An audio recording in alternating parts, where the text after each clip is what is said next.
Ini mandi buat wanita. Oh wanita. Nah ini seperti apakah silakan Umi prakteknya. Prakteknya pemirsa Islam itu indah dirahmati Allah. Masya Allah kalau kita ngomongin masalah mandi tadi di awal sudah kita bahas ya sedikit bahwasanya yang penting apapun pekerjaannya, apapun yang Allah berikan kepada kita syariat-syariatnya pasti nomor satu adalah niat.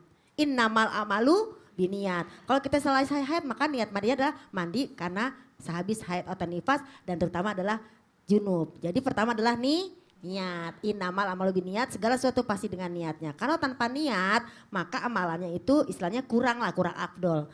Nah, dan ternyata dalam niat ini pun ternyata pemirsa ya kalau kita lihat dari mazhab Imam Syafi'i bahwasanya niat itu al-qasdu, sengaja, cukup di hati. Natasha mau kemana? Aku mau mandi, udah niat. Artinya apa? Karena di hati dia udah ngomong, gue mau mandi dan ketika dilafazkan itu adalah menurut pendapat Imam Nawawi. Kan kita dulu diajarin ya, Bu. Ibu kalau mandi biasanya gimana? Nawaitul gusla of il hadasil akbar fardol lillahi ta'ala. Itu yang diajarkan oleh Imam Nawawi dalam kitab beliau. Tapi kalau menurut pendapat Imam Syafi'i, ya udah niat itu di hati.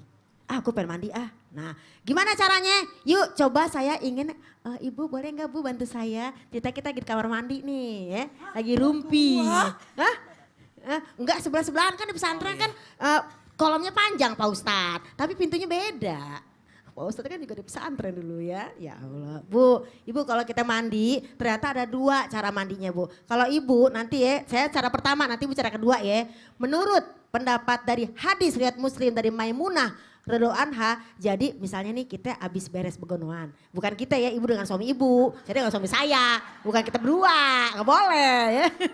Gitu ya. Nah kemudian, cara kita mandi adalah pertama tadi, wah ini udah beres nih dalam kamar nih ya kan.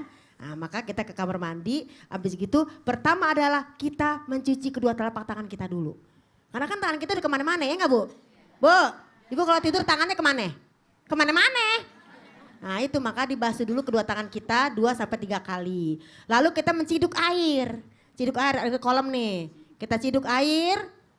Habis ciduk air kita maaf banget. Kita cebok atau membasuh kemaluan pemirsa. Jadi tangan dulu. Coba Bu tangannya Bu. Tangannya 3 kali dibasuh. Kalau misalnya kita pakai keran kita begini 3 kali basuh. Kemudian baru kita ciduk air. Baru kita bagaimana Bu kalau prakteknya? Ya udah. Ngerti lah ya, ngerti ya, udah.